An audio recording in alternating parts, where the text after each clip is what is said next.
438장, 예전통일 찬송가 495장, 내 영혼이 은총이고, 함께 찬양드립니다.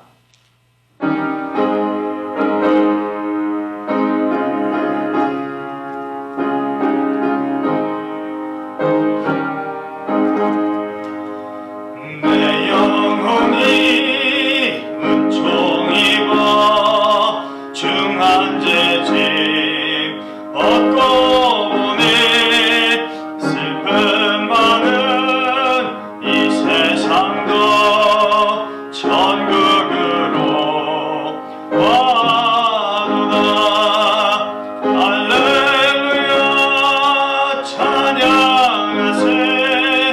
내 모든 죄 사함받고 주 예수와 동행하니 그 어디나 하늘나라. 주의 얼굴 뵙기 전에 멀리 뵈던 하늘나라 내 마음속에 이루어지니 날로 날로 가깝도다. 할렐루야 찬양하세.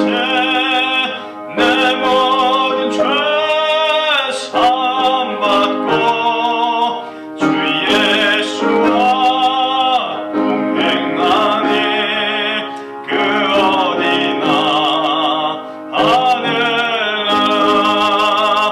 높은 산이 거친 들이 조막이나 궁궐이나 내 주 예수 모신 곳이 그 어디나 하늘나라. 할렐루야 찬양하세. 내 모든 죄 사함받고 주 예수와 동행하니 그 어디나 하늘. 3절 다시 한번 합니다.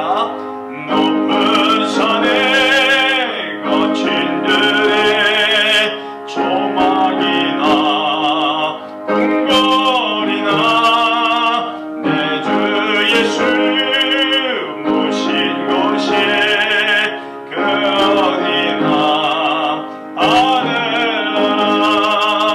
할렐루야 찬양하세. 내 모든 죄 사함받고 주 예수와 동행하니 그 어디나 하늘나라. 사도시경으로 신앙 고백드립니다. 전능하사 천지를 만드신 하나님 아버지를 내가 믿사오며 그 외아들 우리 주 예수 그리스도를 믿사오니 이는 성령으로 잉태하사 동정녀 마리아에게 나시고 본디오 빌라도에게 고난을 받으사 십자가에 못 박혀 죽으시고 장사한 지 사흘 만에 죽은 자 가운데서 다시 살아나시며 하늘에 오르사 전능하신 하나님 우편에 앉아 계시다가 저리로서 산 자와 죽은 자를 심판하러 오시리라. 성령을 믿사오며 거룩한 공회와 성도가 서로 교통하는 것과 죄를 사하여 주시는 것과 몸이 다시 사는 것과 영원히 사는 것을 믿사옵나이다. 아멘. 찬송가 446장, 동일찬송가 500장 찬양드립니다.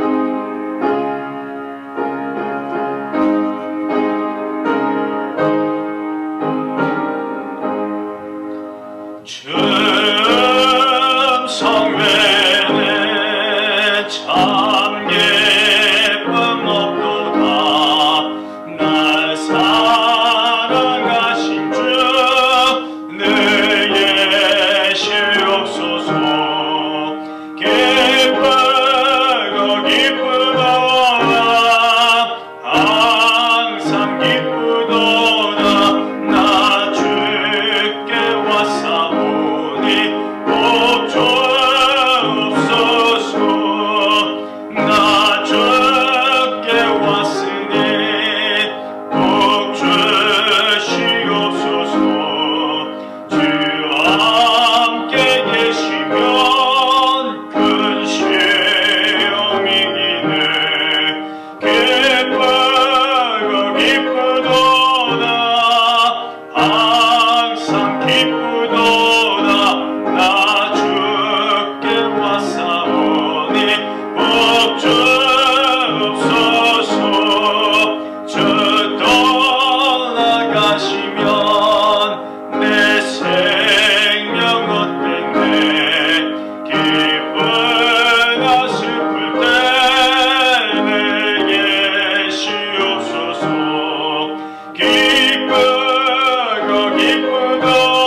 11장 1절로 11절까지 말씀입니다. 신약성경 72면이나 73면쯤 되겠습니다.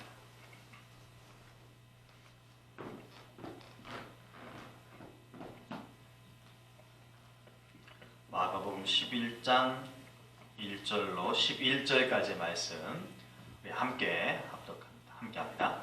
그들이 예루살렘에 가까이 와서 감람산 벳바게와 베다니에 이르렀을 때에 예수께서 제자 중 둘을 보내시며 이르시되 너희는 맞은편 마을로 가라. 그리로 들어가면 곧 아직 아무도 타 보지 않은 나귀 새끼가 매여 있는 것을 보리니 풀어 끌고 오라. 만일 누가 너희에게 왜 이렇게 하느냐 묻거든 주가 쓰시겠다 하라.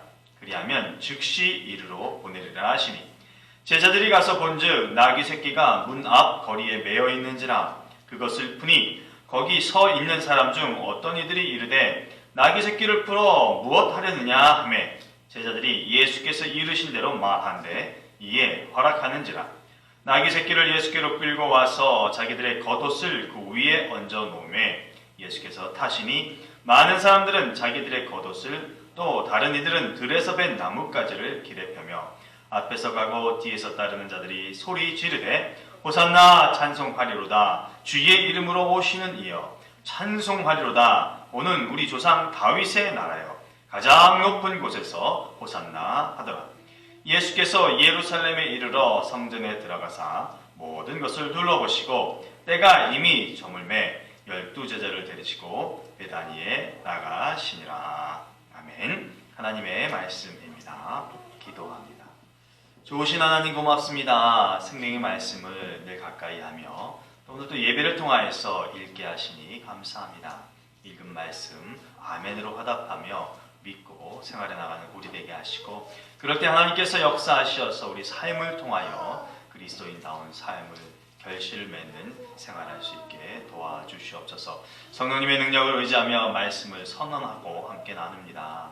하나님 알게 되고 또 깨달아지는 은혜가 받아지는 은혜가 있도록 역사해 주시옵소서. 예수님의 이름으로 기도합니다. 아멘. 1절 말씀을 보니까 그들이 예루살렘에 가까이 와서 감람산 벳바게와 베다니에 이르렀을 때에 이렇게 얘기했어요. 예루살렘은 예수님의 공생에 있어서 마지막 종착지와 같습니다. 이곳에 이르렀다는 것은 달리 말하면 예수님의 죽음이 임박했다라는 것을 알게 하기 때문입니다. 지금의 이 모습은 예수님이 그리스도이시다라고 하는 것을 뚜렷하게 나타내는 부분이 되기도 합니다. 그러나 썩 가슴 벅차고 흐뭇하고 기쁘고 그렇게 기분 좋은 일만은 아닐 것입니다. 왜냐하면 생애 마지막으로 내딛는 그런 발걸음이 지금 모습이기 때문이죠. 그럼에도 불구하고 예수님은 이곳까지 오셨습니다. 저와 여러분 우리들의 모습이 어쨌든 움직이고 또 여하튼 천국을 지향하고 소망하고 이래나 저래나 복음으로 인해서 생활할 수 있는 그런 인생이 되기를 바랍니다. 그런 말 하죠. 이래도 살고요. 또 이래도 또 여차하면 죽기도 하고요. 저렇게도 또 이만저만해서 죽기도 하고요. 또 저렇게 한다고 해서 또 살기도 한다는 거죠. 그러니 그것이 인생이다. 이거 우리가 다 압니다. 누구나가 다 알아요. 이래도 한 세상이요 저래도 한 세상이고 요렇게 해도 한 세상이고 요만큼 해도 한 세상이라는 걸 우리 모두가 다 압니다. 그러므로 이왕지사 저는 여러분 그리스도인이 되었고 그리스도인으로서 살기로 작정했으니까요. 그리스도인으로서 가야 할 그 길, 그리스도인으로서 지켜야 할 고든 자로서의 삶이 누가 뭐라고 해도 나의 삶, 우리의 삶이 될 수 있기를 바랍니다. 베드로가 주는 그리스도시여 이렇게 첫 고백을 한 적이 있어요.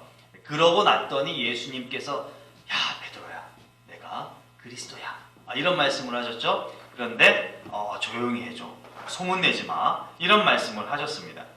하지만 지속적으로 예수님께서 예수님 스스로가 그리스도라고 하는 것을 감추고 말하지 마 이렇게 하시지는 않았다라고 하는 것이죠. 때가 차고 또 시간이 흐름에 따라 예수님께서는 그리스도의 마지막 생을 사는 데에서 예수 그리스도가 겪어야 될 일에 대해서 점차적으로 좀 더 세밀하고 좀 더 자세하게 말씀을 하셨어요.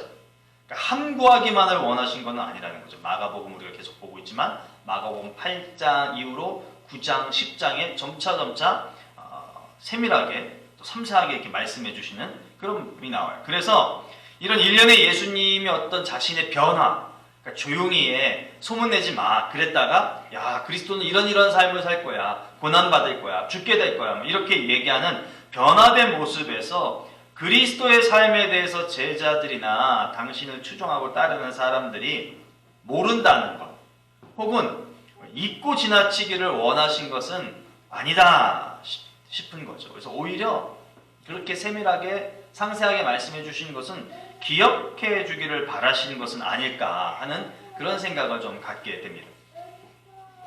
그리스도의 죽음에 이르는 삶에 너희들도 같이 함께 나와 죽어줘. 이걸 동참하기를 원하시지는 않는다 해도 적어도 너희들, 제자들, 그리고 이 많은 사람들, 너희들이 추종하고 따랐던 내가 그리스도라고 하는 그 실체만큼은 잘 알고 살 것에 대해서 좀 기대하는 마음에 그 의미를 담고서 점차 자세한 말씀을 해주시는 것은 아닐까 하는 생각을 해보게 됩니다. 사도행전 8장에 빌립이라고 하는 자가 나와요. 사도 빌립이 나옵니다.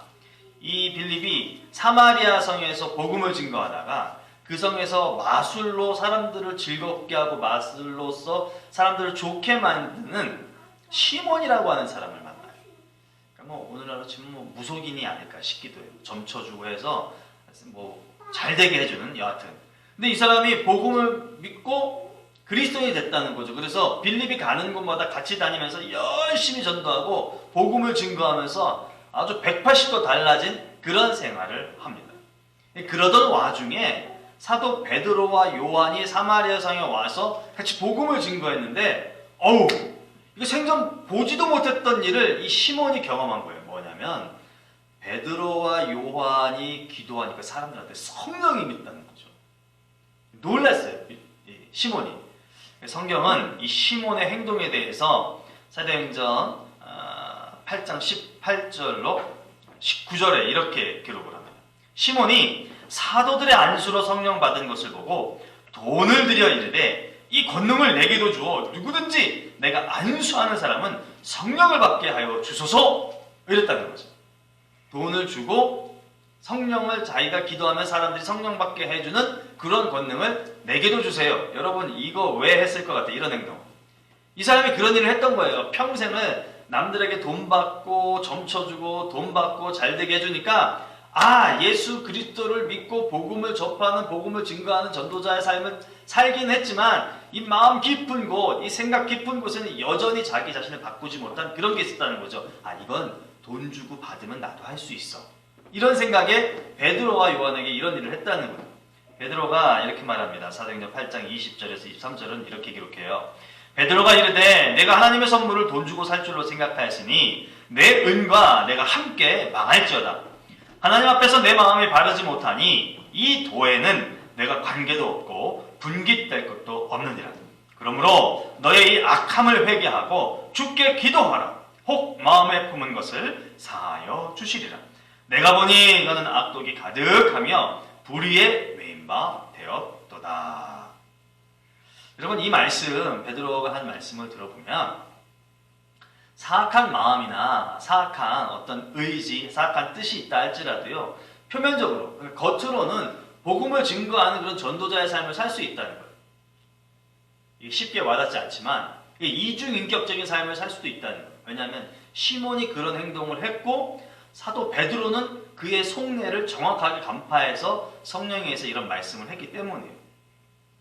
예수님이 제자들에게 조용할 것을 베드로의 첫 고백 후에 말씀하셨다가 진실에 대해 명확하게 말씀하시는 것은요, 바른 믿음을 통한 제대로 된 생활을 하게 만들기 위함이라 믿습니다. 그래서 그것은 단지 그 시대의 제자들에게만 원하시는 것이 아니라 오늘 이 시대를 살아가는 우리에게도 동일하게 적용되는 말씀이라 믿습니다. 그래서 신앙생활 하는데 우리가 좀 우리 스스로를 점검해 보여야 될 것이 뭐냐면, 우리들에게 가장 큰 위험 요소나 문제가 되는 것은 내 식대로 한다는 거예요. 내 식대로, 신앙생활.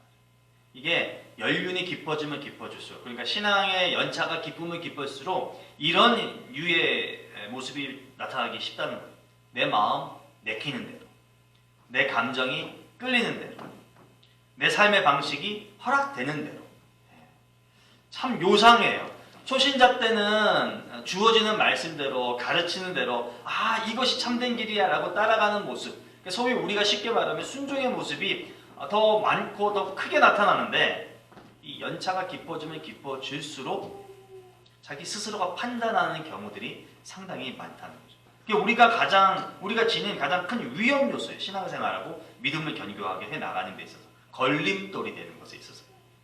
그러나 분명한 것은 성경이 요구하는 것은 절대 아니라는 거예요. 그런 게. 네 감정에 따라서, 네 의지에 따라서, 내 생활 환경에 따라서 그래 그렇게 할 수도 있지. 이게 성경이 원하는 바가 절대 아니라는 것입니다.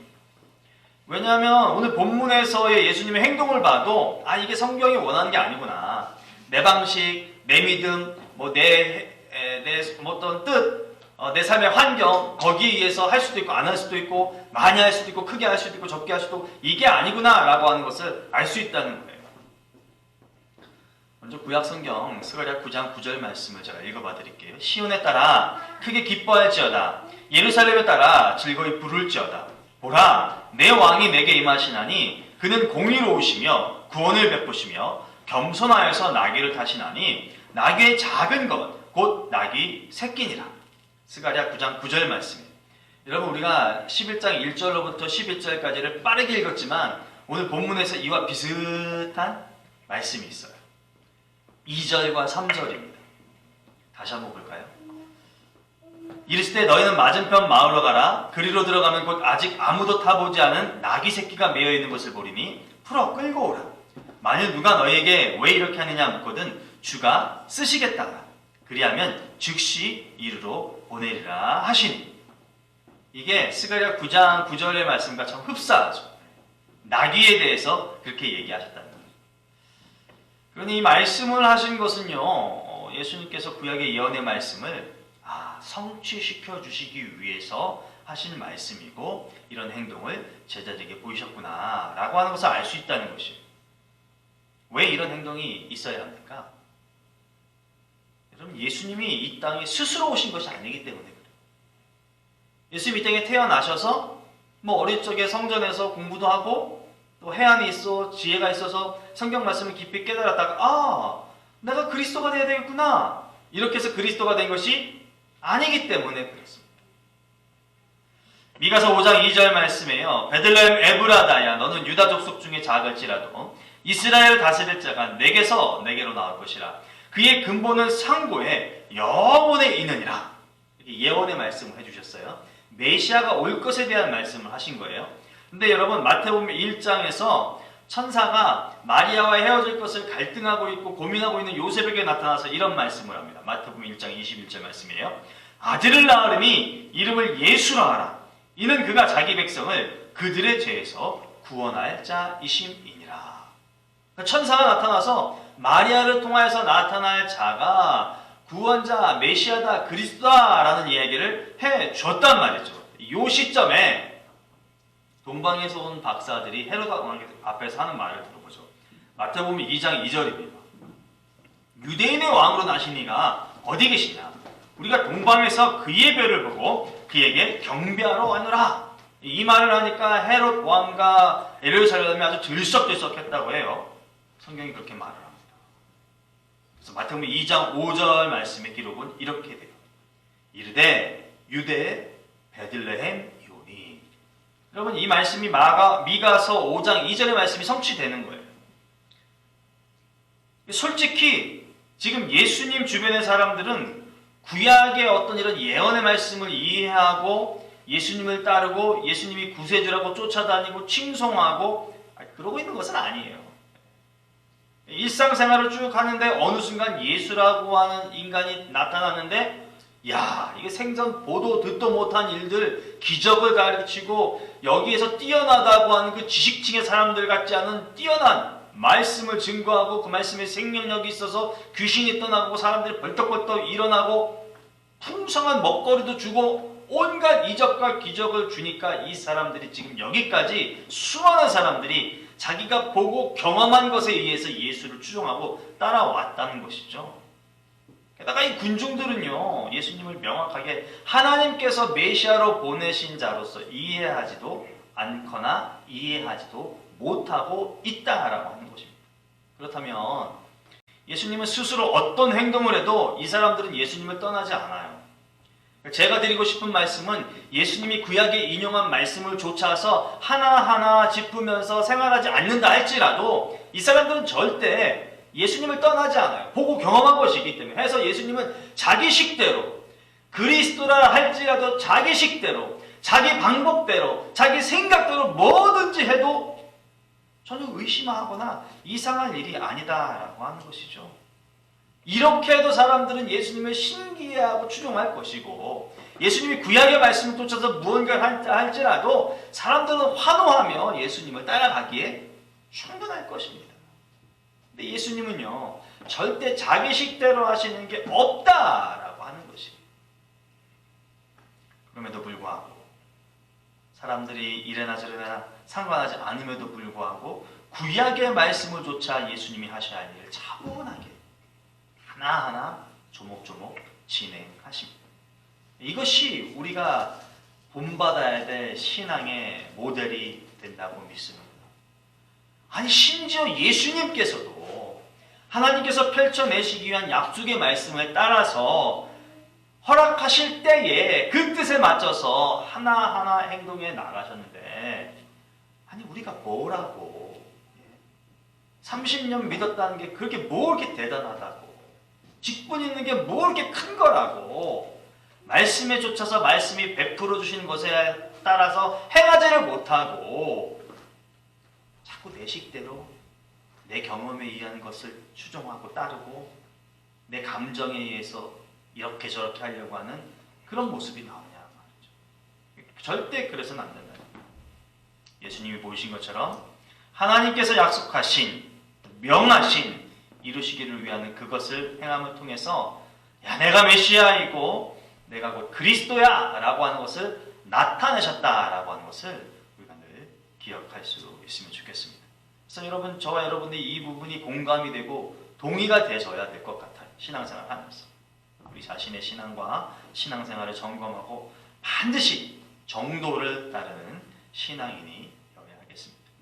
하나님의 계획에 자신의 운명을, 생을 맡김에 따르는 예수님처럼, 그 예수님께서 말씀하실 때에 그 말씀에 움직이며 예수님의 뜻을 이루어내는 이 제자들처럼 우리 또한 우리들의 신앙과 신앙생활을 말씀의 통제 아래에 두어서 신실하고, 그리고 내가 구별된 사람입니다 라고 하는 것을 좀 명확하게, 뚜렷하게, 확실하게 이렇게 보여줄 수 있으면 참 좋겠습니다.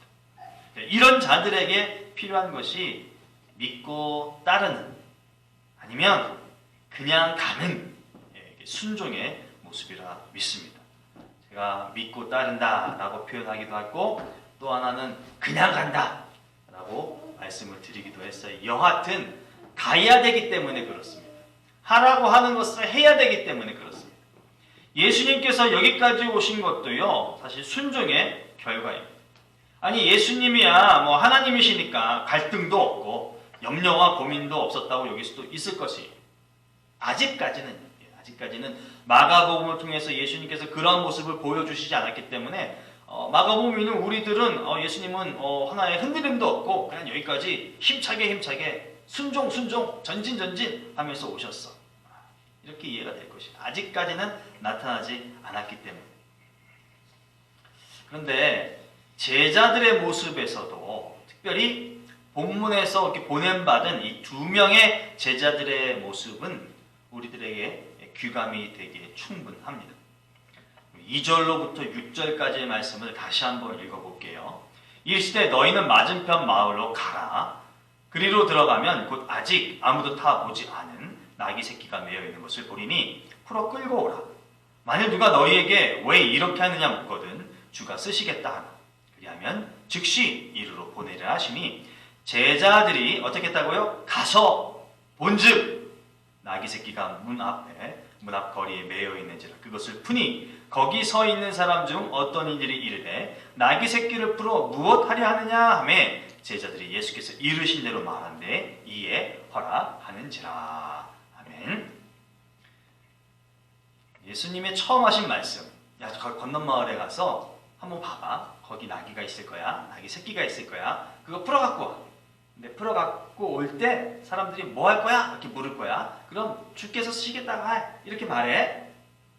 이거요, 여러분, 이게 받아들이기가 참 모호하고 좀 쉽게 받아들일 수 없는 그런 상황이기도 해요. 왜냐하면 예수님께서 답사를 다녀오신 게 아니잖아요. 예수님과 함께 와서 이 자리에서 야 저쪽에 가면 있을 거야 라고 하니까 이 말을 들은 제자들의 입장에서는 좀 창피하거나 좀 어이없지 않을까요? 아니 거기에 예수님 언제 봤다고 뭐 나귀가 있고 뭐 사람들이 물으면 뭐 주께서 쓰시겠다고 하라. 갔는데 주께서 쓰시겠다고 하는데 뭔 소리야 하고 멱살이라도 잡히면 어떡해? 뭐 이런 온갖 생각이 들지 않을까? 이게 예수님이 답사를 다녀와서 얘들아 내가 봤더니 있는데 이만저만해서 이게 필요하니까 갔다 와 라고 했다면 조금이라도 수긍을 할 수 있을 거예요. 근데 전혀 그런 상황이 아니에요.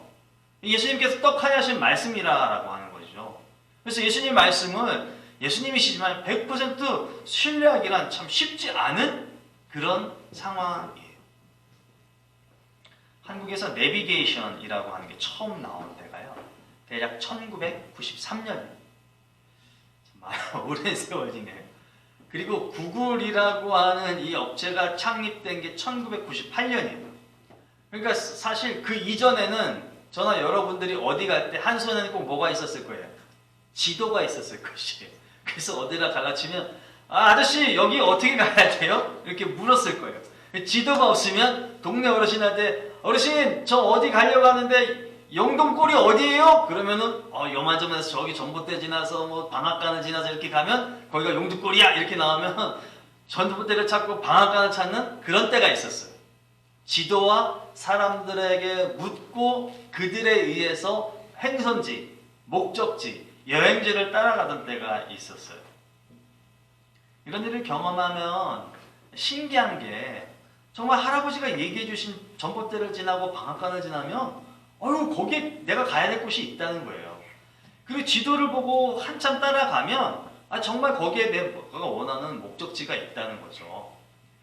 그런데 저와 여러분들이 그런 경험이 있으셨는지 모르겠으나 우리가 충분히 이해를 하고 지식적으로 받아들이고 신뢰를 하고 뭐 수긍을 하고 뭐 이런 절차가 있어서 거기까지 가는 건 아니에요. 사실은 가만히 보면 가라고 하는 어르신의 말을 듣고 그냥 가는 거예요.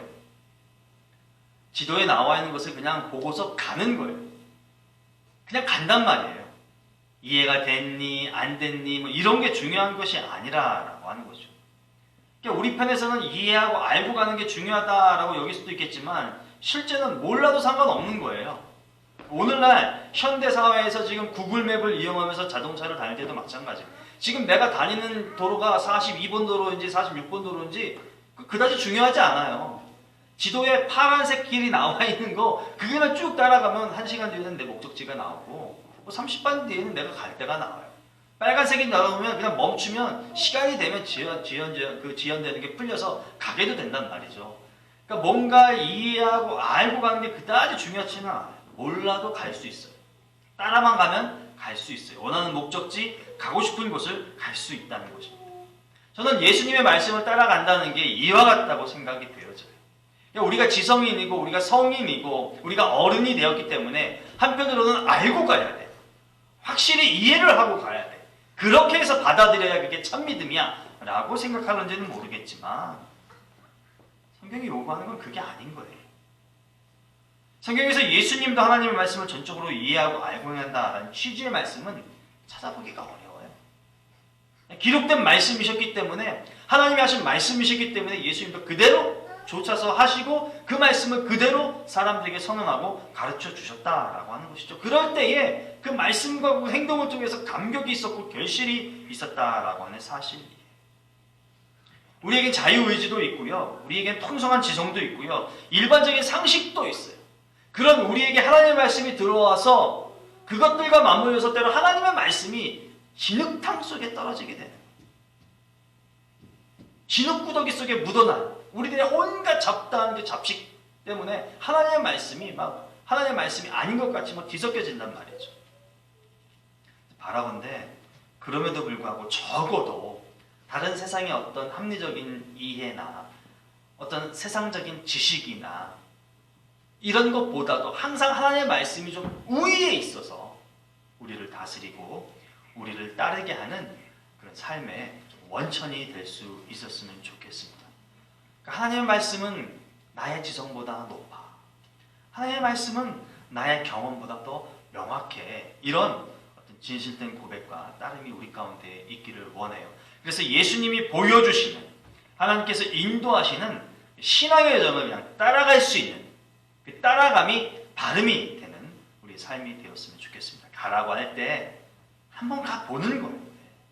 하라고 할 때 해내는 그런 순복에 의한 복이 우리에게 있기를 소망합니다.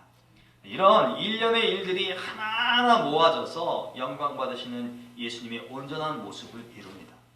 그러니까 예수님도 하나하나 하루하루 시간 하나님께서 원하시고 바라신 뜻을 행하여 놨더니 오늘 예루살렘에 들어오시는 놀라운 영광의 자리에 임하시게 되었다라고 하는 것이죠. 거창하고 화려함은 아니어도 하나님의 나라를 이룬 초석은 이런 순종에 의한 하나하나의 작은 조각들, 예수님의 헌신, 오늘 우리를 빗대면 우리의 헌신에 의해서 하나님의 나라가 완성이 되고 하나님의 나라가 조금씩 채워지고 세워진다라고 믿으실 수 있기를 바랍니다. 이상하다고 여겨지는 것도 할 수 있는 자, 이해가 안 되는데 하는 것도 좀 따라갈 수 있는 자, 성숙하고 철저히 주님을 믿고 의지하는 그런 자를 통해 하나님의 나라는 견고해지고 복음을 통한 역사는 세밀하게 앞으로 진전되고 전진하리라 믿습니다. 우리 6절과 7절 말씀을 한번 같이 읽어볼까요? 6절과 7절입니다. 제자들이 예수께서 이르신 대로 말한데 이에 허락하는지라 나귀 새끼를 예수께로 끌고 와서 자기들의 겉옷을 그 위에 얹어 놓음에 예수께서 타시니. 아마도 예수님의 말씀대로 일이 착착 진행되니까 제자들은 좀 놀라웠을 법해요. 그래서 정말 그리스도이시구나, 의심할 필요도 없다 해서 행하게 됐을 것입니다. 그리고는 정말 그리스도다라고 한번 믿음이 세워졌을 것 같아요. 그래서 이런 행동을 한 것 아닌가 하는 생각을 해봐요. 그런데요, 구약성경 열왕기하 9장에 보면 선지자 엘리사가 예후를 이스라엘 왕으로 세웁니다. 열왕기하 9장 13절에 이렇게 기록해요.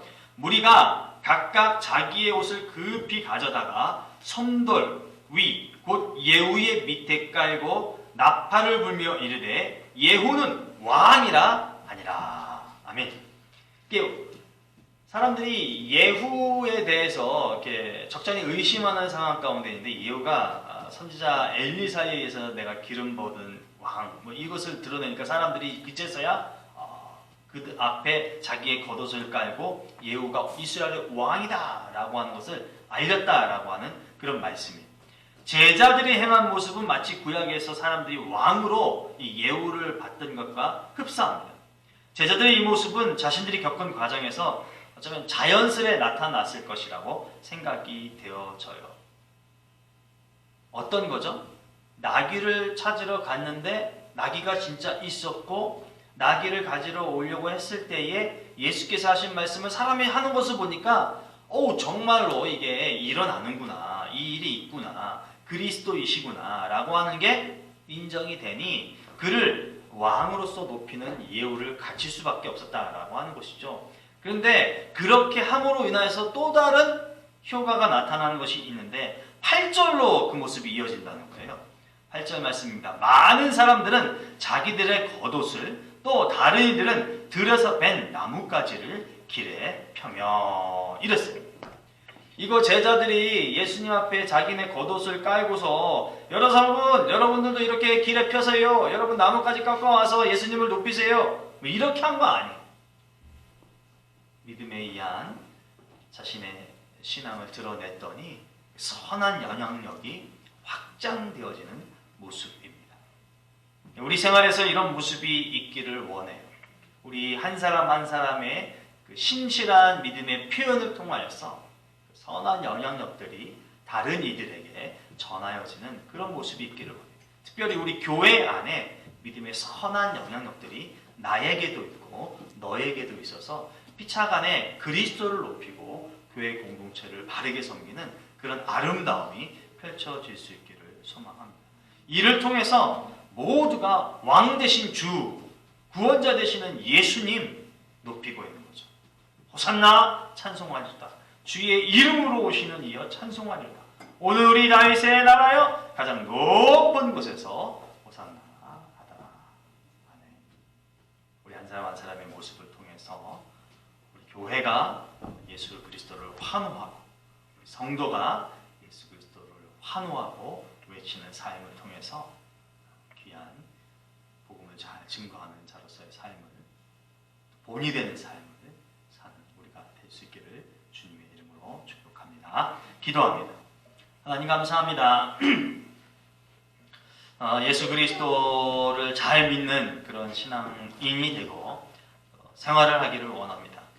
무엇보다도 예수님께서 오늘 본문에서 보여주신 그 말씀을 우리가 잘 기억하여서 하나님께서 허락하신 이 말씀에 의해서 하나님께서 보여주시고 하나님께서 원하시는 것을 우리가 순종하고 순복하며 나를 통하여 내 생활 속에서 내가 살아있는 동안에 하나하나 착실하게 실천해내는 그런 자가 될 수 있도록 도와주시옵소서. 그래서 내 스스로도 하나님께 쓰임받고 인정받고 사랑받을 뿐만 아니라 다른 이들에게도 선한 영향력을 끼치는 참된 복음을 증거하는 전도자의 삶이 되도록 은총을 베풀어 주시옵소서. 오직 예수 그리스도만 높이는 그런 자의 삶이 되게 하여 주시옵소서. 예수님의 이름으로 기도합니다. 아멘. 우리 이 시간에 함께 기도하기를 원합니다. 예쁘던 하나님 장로교회 우리 교회가 하나님의 든든한 복음을 증거하는 그런 처소가 되게 해달라고 기도하시고요. 말씀을 생각하면서 내가 그런 선한 도구가 되게 해달라고 기도해 주시고 여러 환우들을 위해서 함께 기도할 수 있으면 좋겠습니다. 특별히 우리 정효정 성도를 위해서 좀 기도해 주시기를 원하는 것은 고열이 갑자기 발생해서 병원에 입원하셨어요. 특별히 그 고열이 빨리 정상으로 내려올 수 있게 해달라고 함께 기도해 주시기를 원합니다. 함께 기도합니다. 사랑하는 풍성하신 아버지 하나님 감사합니다. 하나님께서 사랑하시어서 세우신 우리 예쁘던 하나님 장로교회 주님의 몸된 교회 주님의 복음을 증거하는 교회 한 분 하나님께 모여 예배하는 거룩한 공간으로서의 우리 교회가 되게 허락하여 주시옵소서. 이 전을 드나들 때마다 살아계신 하나님을 경험케 하시고 하나님의 말씀을 통하여서 새로워짐을 경험하는 그런 공간 되게 하시옵소서. 특별히 공동체의 한 사람 한 사람을 기억하여 주시어서 보이지 않는 교회로서 하나님의 뜻을 이 땅권에 펼쳐나가는 진실한 하나님의 도구가 되도록 은혜의 은혜를 더하시고 은총을 더하여 주시옵소서. 쓰임받기 합당한 자가 되기 위해서 하나님의 말씀을 따라서 하나님의 뜻에 따라서 하나님의 지시함에 따라서 순종하고 순복하고 행하는 하나님이 되어야 한다는 것을 늘 기억하게 하여 주셔서 내 식대로가 아니라 내 믿음의 의에 따라서 하는 것이 아니오라 하나님의 말씀과 하나님의 뜻에 의해서 준행하고 따라가는 자 모든 자들이 우리 교구를 되게 하시옵소서. 하나님 그리하여 우리 성도들의 삶을 통하여 예수 그리스도 호산나 높임 받으시고 영광 받으시기 합당한 주님을 찬양하는 삶이 되도록 은혜의 은혜를 더하여 주시옵소서. 오늘도 아버지 하나님 세상을 다 뒤로하고 주님자에 나와 예배하며 찬양하며 말씀을 듣는 주의 귀한 자녀가 있게 하시니 감사합니다. 생애를 통하여서 하나님께 간구하는 기도가 응답되게 하여 주시옵시고 하나님 모두를 사랑할 때에 하나님과 동행하는 삶이 되게 하시고 하나님의 보화가 아버지 영혼 가득히 채워지게 하시고 강성한 영혼의 능력을 통하여서 이 땅의 삶을 풍성하게 살아가는 우리 한자의 삶이 되도록 은혜의 은혜를 더하시옵시고 입술을 벌려 간구하는 것이 교회를 통하여 개인의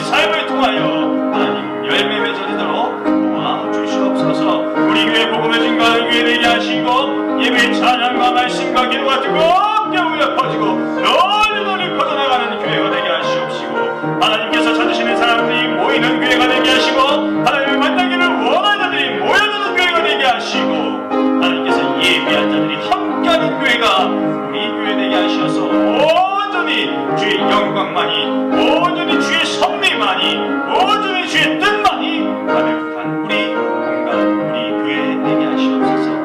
하나님 주소서 하나님의 딸 간암치료 잘 받게 하시니 감사합니다. 간암치료가 잘 되어서 아버지 종양들이 제거되게 하시니 감사합니다. 끝까지 주께서 붙들어 주셔서 좋은 결과 얻어서 온몸이 깨끗하여지고 강건함을 결과하며 섬기며 이제는 주어진 생에 잘 살아갈 수 있도록 은혜를 더하여 주세요. 아버지 이쁜 성도의 아버지 목 뻣뻣해지는 것, 아버지 통증이 오는 것, 정기적으로 찾아오는 괴로움, 하나님 모든 것들이 육체의 괴로움이 깨끗하게 씻겨나가게 하시고, 성령께서 안수하여 주시고 영원한 바 치유하신 아버지 하나님께서 치유 역사하여 주셔서 만성적인 아버지 질병과 고통 속에서 헤어날 수 있도록, 벗어날 수 있도록 은혜를 주셔서 할렐루야. 주님 경배하는 귀한 딸의 입술 삶이 되게 하시옵소서. 머리 디스크 아버지 말끔히 씻겨나가게 하여 주셔서 강건한 육체 갖고 생활하기에 부족함이 없게 끝나여 주시옵시고, 하나님의 귀한 아들 몸의 아버지 효소를 분해하는 기능이 제대로 작동하게 하여 주셔서 모든 조직과 세포 아버지 원활하게 움직이게 하셔서 강건하고 관건한 삶 살게 하시고, 병원의 드나들기 아버지 멈추게 하시고, 오직 주님을 찬양하며 주의 전에 드나드는 귀한 발걸음이 주의 전을 찾는 귀한 발걸음이 되로 역사하시옵소서. 하나님 정유정 성도를 붙들어 주시옵소서. 주께서 강건하게 치유하여 주시옵소서. 주께서 통찬양의 아버지 강철같이 아버지를 보호하여 주시옵소서. 주님 하나님께서 치유의 강선을 말하여 주시어서 고열이 아버지 더 떠나게 하시고, 몸에서 열이 나게 하는 모든 악한 것들을 제거하여 주셔서 병상으로 돌아오게 하여 주시옵소서. 평안함을 찾게 하여 주셔서 무엇보다도 심신의 아버지 편안함이 있게 하여 주세요.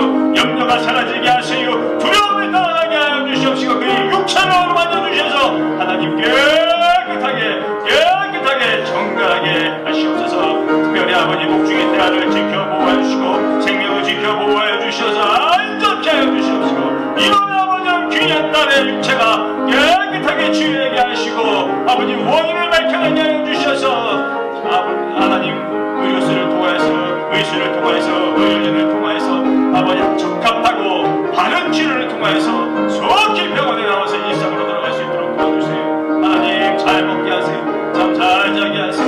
평안케 하세요. 안정케 하세요. 주님의 마음 만져주시옵시고, 성령과 인기도 통행하시고, 아버지 예수 그리스도의 보혈 피로 깨끗하게 씻겨주셔서 보혈이 떠나게 하세요. 보혈이 떠나게 하세요.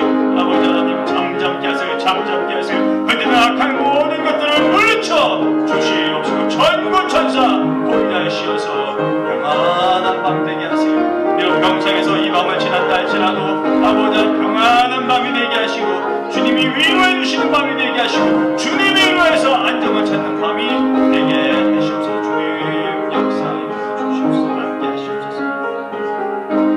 하나님 감사합니다. 오늘도 주의 전에 모여 함께 말씀을 나누고 기도하며 찬양하며 또 하나님의 뜻을 되새기는 시간 갖게 하시니 감사합니다. 이 밤에 각자의 처소로 돌아가고자 합니다.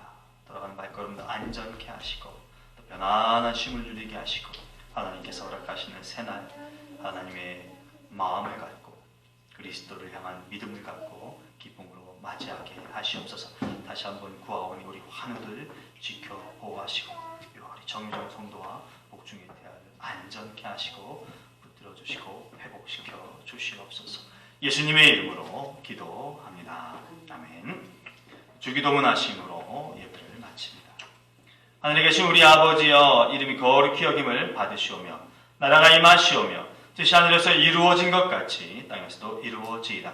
오늘 우리에게 일용할 양식을 주시옵고, 우리가 우리에게 죄 지은 자를 사하여 준 것 같이 우리 죄를 사하여 주시옵고, 우리를 시험에 들게 하지 마시옵고, 다만 악에서 구하시옵소서. 나라와 권세와 영광이 아버지께 영원히 있사옵나이다. 아멘.